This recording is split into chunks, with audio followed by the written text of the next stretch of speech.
রাজধানীর গুলশানে সাবেক এমপির বাসায় চাঁদাবাজির মামলায় বৈষম্য বিরোধী ছাত্র আন্দোলনের সম্মিলিত বেসরকারি বিশ্ববিদ্যালয়ের ভারপ্রাপ্ত আহ্বায়ক আব্দুর রাজ্জাক রিয়াদকে ফাঁসি দিয়েছেন আদালত। রাজধানীর গুলশানে সমন্বয়ক পরিচয়ে চাঁদাবাজির অভিযোগে বৈষম্য বিরোধী ছাত্র আন্দোলনের নেতাসহ গ্রেফতার 4 জনের 7 দিনের রিমান্ড দিয়েছে। রাজধানীর গুলশানে চাঁদাবাজির ঘটনায় রিয়াদ সহ গ্রেপ্তারকৃত 4 আসামিকে 10 দিনের রিমান্ডের আবেদন করা হয়। আসসালামু আলাইকুম সম্মানিত প্রিয় দর্শক, আশা করি সকলে অনেক ভালো আছেন।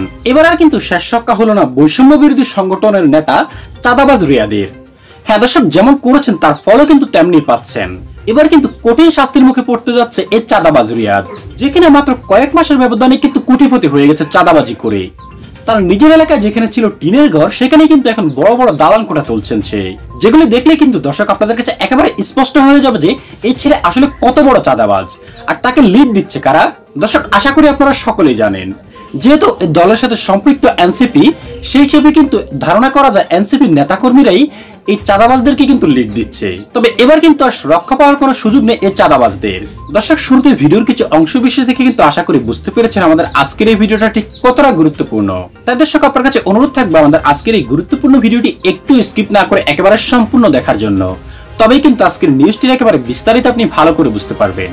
তাহলে চলুন সম্মানিত প্রিয় দর্শক, কথা বাড়িয়ে আপনার মূল্যবান সময়টুকু নষ্ট করতে চাই না। শুরুতে এক এক করে পর্যায়ক্রমে আগে সেই গুরুত্বপূর্ণ ভিডিও ক্লিপগুলো আপনাদেরকে দেখিয়ে নিয়ে আসি। রাজধানীর গুলশানে সাবেক এমপি শাম্মী আহমেদের বাসায় চাঁদাবাজির ঘটনায় বৈষম্য বিরোধী ছাত্র আন্দোলনের নেতা আব্দুর রাজ্জাক রিয়াদ সহ 5 জনকে তোলা হয় আদালতে। রোববার আদালতের এজলাসে তোলার সময় বিক্ষুব্ধ আইনজীবীরা চাঁদাবাজির বিরুদ্ধে স্লোগান দিতে থাকেন। তোপের মুখে পড়েন আসামিরা। আদালতে হাজির করে রিয়াদ সহ গ্রেপ্তারকৃত 4 আসামিকে 10 দিনের রিমান্ড ও আসামি আমিনুল শিশু হওয়ায় তাকে কারাগারের শিশু বিকাশ কেন্দ্রে আটক রাখার আবেদন করা হয়। এ সময় আদালতে মামলার তদন্তকারী কর্মকর্তা বলেন, তারা কার নির্দেশে চাঁদাবাজি করেছে এবং তাদের গডফাদার কে তা তদন্ত করে বের করা প্রয়োজন। উদ্ধার করতে হবে চাঁদাবাজির টাকা। পরে শুনানিতে রাষ্ট্রপক্ষের আইনজীবীরা বলেন, গুলশান বনানী সহ অভিজাত এলাকায় বিত্তবানদের টার্গেট করে চাঁদাবাজি করত রিয়াদ সহ তার অনুসারীরা। এনসিপির সাইনবোর্ড ইউজ করে এই সংগঠনটাকে বিতর্কিত করার জন্য তারা নিজেরা চাঁদাবাজি করে। এইভাবে মূল ঘটনাকে ভিন্ন খাতে প্রবাহিত করার জন্য তারা বিভিন্ন রাজনৈতিক ব্যক্তিবর্গকে ফাঁসানোর জন্য তারা ফেসবুকে বিবৃতিতে তারা অন্যদের নাম বলে থাকে। আসলে ঘটনা হচ্ছে তারা নিজেরা চাঁদাবাজি করে কোটি কোটি টাকা হাতিয়ে দিচ্ছে। আমাদের বক্তব্যে বিজ্ঞ আদালত সন্তুষ্ট হয়ে আসামিদের 7 দিনের রিমান্ড মঞ্জুর করে। শুনানি শেষে গুলশান থানার চাঁদাবাজির মামলায় বৈষম্য বিরোধী ছাত্র আন্দোলনের নেতা রিয়াদ সহ 4 জনকে 7 দিনের রিমান্ড মঞ্জুর করেছেন আদালত। এছাড়া আসামি শিশু আমিনুলকে গ্রেপ্তার দেখিয়ে কারাগারের শিশু বিকাশ কেন্দ্রে পাঠানো হয়। আসসালামু আলাইকুম। একেবারে আলাদিনের চেরাগ হাতে পাওয়ার মতো সমন্বয় হওয়ার সাথে সাথেই 1 বছরও যায়নি, তার মধ্যে অনেকে তার ভাগ্য পরিবর্তন করেছে। দেখেন, রিয়াদ এই পরশু গুলশানের চাঁদাবাজি ঘটনায় যে 5 জন ধরা পড়েছে হাতে নাতে, তার মধ্যে একজন, তিনি অন্যতম সমন্বয়ক বা মহানগর বৈষম্য বিরোধী ছাত্র আন্দোলনের নেতা। ঢাকা বিশ্ববিদ্যালয়ে নাকি পড়াশোনা করতে এলাকাবাসী বলছে। রিয়াদের বাবা, এই যে চাঁদাবাজি মামলায় গ্রেপ্তার আব্দুর রাজ্জাক ওরফে রিয়াদ, তার বাবা এবং বড় 2 ভাই রিক্সা চালাতেন এলাকায়, এখন চালান না। রাজ্জাক ঢাকা বিশ্ববিদ্যালয়ে পড়ালেখা করে বলে শুনেছেন তার এলাকাবাসী একজন বলছেন। গত 5ই আগস্টের পর সমন্বয়ক হয়েছে। কিছুদিন পর পর বাড়িতে আসেন। 2-2.5 মাস আগে পুরনো ঘর ভেঙে পাকা ভবন নির্মাণ কাজ শুরু করেন। বাবা আবু রায়হান সাংবাদিকদের উপস্থিতি দেখে চোখের আড়ালে চলে যান। পাড়াকক্ষের সামনে, অর্থাৎ যেই জীর্ণশীর্ণ ঘর ছিল টিনের ঘর, সেটা ভেঙে মানে চালান হচ্ছে। আর তারা সামনে একটা ঘর ভাড়া করে এখন আছে। তো তার মা, রাজ্জাকের মা রিজিয়া বেগম বলে যে তার 2 ছেলে 2 মেয়ে। ছোট ছেলে রাজ্জাক ঢাকায় একটা বেসরকারি বিশ্ববিদ্যালয়ে পড়ে, বড় ছেলে ঢাকা একটা বেসরকারি প্রতিষ্ঠানে চাকরি করেন, তবে বড় ছেলে ফুটপাতে ব্যবসা করেন। এমন কথা বলেন রিজিয়া বেগম। 2 মেয়েকে বিয়ে দিয়েছে। দেখ, সোজা সরল মানুষ তিনি বলেছেন। দেখেন, নোয়াখালী থেকে যে রিপোর্টটা প্রমাণ করেছে তার শিরোনাম হচ্ছে সমন্বয়ের পরিচয়ে চাঁদাবাজি। অনটনের মধ্যে বেড়ে ওঠা ছাত্রের বাড়িতে হঠাৎ উঠছে ভবন, এলাকায় নানা আলোচনা। দর্শক, এগুলিকে কোনোভাবেই বিচ্ছিন্ন ভাবার মনে করার কোনো কারণ নেই। বিচ্ছিন্ন কোনো ঘটনা না, সারা দেশের মানুষের মধ্যে একটা পারসেপশন এবং সাক্ষী তারা যে গত 1 বছরে এই জেলা উপজেলায় সমন্বয়করা কি করছে। শুধু এখন জেলা উপজেলা না, সব রাজধানী ঢাকায় একেবারে একেবারে অভিজাত এলাকা ধানমন্ডি, গুলশান, বনানী, বাড়িধারা এগুলিকে টার্গেট করে ভয়ঙ্কর চাঁদাবাজি এবং এইসব এলাকার লোকজন যেহেতু ব্যবসায়ী, তারা ব্যবসা বাণিজ্যের প্রয়োজনে হোক, নিজেদের মানে অবৈধ ব্যবসা হোক, অপকর্ম হোক, তারা আওয়ামী লীগের সাথে সংশ্লিষ্ট ছিল। এখন তাদের তালিকা ধরে ধরে একটা চক্র ওই ভয় দেখাচ্ছে যে তোমাকে ধরায় দেবো, চাঁদা দেবো। এইটা ঠেকাতে পুলিশ প্রশাসন সরকার রীতিমতো ব্যর্থ।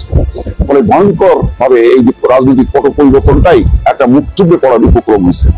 সুতরাং এই দুর্নীতির বিরুদ্ধে অভিযান, যেটা ডাক্তার শফিকুর রহমান কিন্তু বলছেন যে দুর্নীতির বিরুদ্ধে আমরা জিহাদ করলাম, আমরা যুদ্ধ করব, এবং আমাদের এমপিরা কেউ সরকারি কোনো সুযোগ সুবিধা নেবে না, এই যে প্লট, গাড়ি বাড়ি কোনো কিছু নেবে না। এই কমিটমেন্টটা সবার দরকার, বিএনপি সহ সবার দরকার। এবং ঝাঁপাই পড়ে যদি তারা এই রাজনৈতিক যুদ্ধটা না করে, তাহলে আসলে এই পরিবর্তনটা একেবারেই ব্যর্থ হবে, এটা নিশ্চিত। এখানে বলা হচ্ছে যে রাজধানীর গুলশানে সাবেক এমপির বাসায় চাঁদাবাজির ঘটনায় গ্রেপ্তার আব্দুর রাজ্জাক ওরফে রিয়াদের গ্রামের বাড়ি নোয়াখালীর সেনবাগে পাকা ভবন তৈরি করা হচ্ছে। প্রায় 2.5 মাস আগে ভবনটির নির্মাণ কাজ শুরু হয়েছে। গত সপ্তাহে দেওয়া হয়েছে ছাদ ঢালাই। সেনবাগ উপজেলার নবীপুরে আজ রোববার দুপুরে সরেজমিনে দেখা যায় একতলা একটা ভবন নির্মাণ হচ্ছে। এতে 4টি কক্ষ রয়েছে। আব্দুর রাজ্জাক বর্তমান বাংলাদেশ গণতান্ত্রিক ছাত্র সংসদের কেন্দ্রীয় কমিটির সদস্য। শনিবার রাতে গুলশানের সাবেক এমপি শাম্মী আহমেদের বাসা থেকে রাজ্জাক সহ 5 জনকে গ্রেপ্তার করা হয়। এই ঘটনায় গুলশান থানায় করা মামলায় জিজ্ঞাসাবাদের জন্য রাজ্জাক সহ 4 জনকে 7 দিনের রিমান্ডে পাঠিয়েছে আদালত। ঘটনার পর আব্দুর রাজ্জাককে সংগঠন থেকে বহিষ্কারের কথা জানিয়েছে গণতান্ত্রিক ছাত্র সংসদ। রাজ্জাকের গ্রামে গিয়ে তারা বলছে যে আর্থিক অনটনের মধ্যে বেড়ে ওঠা একজন ছাত্রের বাড়িতে হঠাৎ পাকা ভবন নির্মাণ নিয়ে এলাকায় নানা আলোচনা চলছে। এই আলোচনায় নতুন মাত্রা যুক্ত হয়েছে যে চাঁদাবাজির অভিযোগে রাজ্জাকের গ্রেপ্তার হওয়ার ঘটনা। যদিও জমানো টাকা, অনুদান, ঋণ নিয়ে ভবনটি করা হচ্ছে বলে দাবি পরিবারের। দর্শক, এই হচ্ছে ব্যাপার। এই মানে আপনি তো সব চাল বাঁচতে পারবেন না। একটা চাল আপনি বাঁচলে বুঝতে পারবেন বাকি চালের অবস্থা। এই বলে না, মানে আপনি হাড়িতে সব ভাত সিদ্ধ হয়েছে কিনা বা চাল সিদ্ধ হয়েছে কিনা আপনি বোঝার উপায় হলে একটা ভাত টিপে দেখেন। এটা এখন টিপে দেখা হলো, টিপে যে রেজাল্ট আসলো খারাপ রেজাল্ট আসলো। এখন আপনি অভিযান চালান। বারবার বলছি, ওই চিরুনি অভিযানের নামে ওই আলতু ফালতু এ করলে আপনি এই ঘটনাগুলো ধরে আপনি ভেতরে ধরেন, সব চাঁদাবাজদেরকে গ্রেপ্তার করেন। বাংলাদেশের মানুষ এখন যেটা চায় আর কিচ্ছু চায় না, শুধু চাঁদাবাজ থেকে তারা মুক্তি চায়। এই চাঁদাবাজের হাত থেকে দেশকে, জাতিকে, সমাজকে রক্ষা করেন, দয়া করে হাত জোর করে বলছে। সম্মানিত দর্শক শ্রোতা, আজকের ভিডিওতে যে বিষয়টি নিয়ে আলোচনা হয়েছে সেটা তো আপনারা দেখতে পেয়েছেন ভিডিওতে, এবং এই সম্পর্কে আপনার মতামত কি সেটা কিন্তু অবশ্যই আমাদের কমেন্ট বক্সে জানাবেন। এবং এই ভিডিওটি দেখার পর দর্শক আপনি এই সম্পর্কে কি ধারণা করছেন সেটাও কিন্তু অবশ্যই আমাদের কমেন্ট বক্সে জানাবেন, কারণ আপনাদের মতামতটুকু আমাদের কাছে খুবই গুরুত্বপূর্ণ। দর্শক, এই মতামতের কারণেই কিন্তু আমরা পরবর্তীতে আরো গুরুত্বপূর্ণ নিউজগুলি আপনাদের সামনে তুলে ধরতে আগ্রহী হব। কারণ এই চাঁদাবাজদের কারণেই কিন্তু দেশ একরকম ধ্বংসের পথে চলে যাচ্ছে। ধীরে ধীরে মানুষের আস্থা উঠে যাচ্ছে রাজনৈতিক দলের উপর থেকে। তাই ডক্টর ইউনূস সরকারের দরকার অতি শীঘ্রই কিন্তু এদের বিরুদ্ধে কঠিন ব্যবস্থা নেওয়া, তবেই কিন্তু দেশ সংশোধন হবে। দর্শক, আজ আর কথা বাড়িয়ে আপনার মূল্যবান সময়টুকু নষ্ট করবো না। আজ এ পর্যন্তই। খোদা হাফেজ।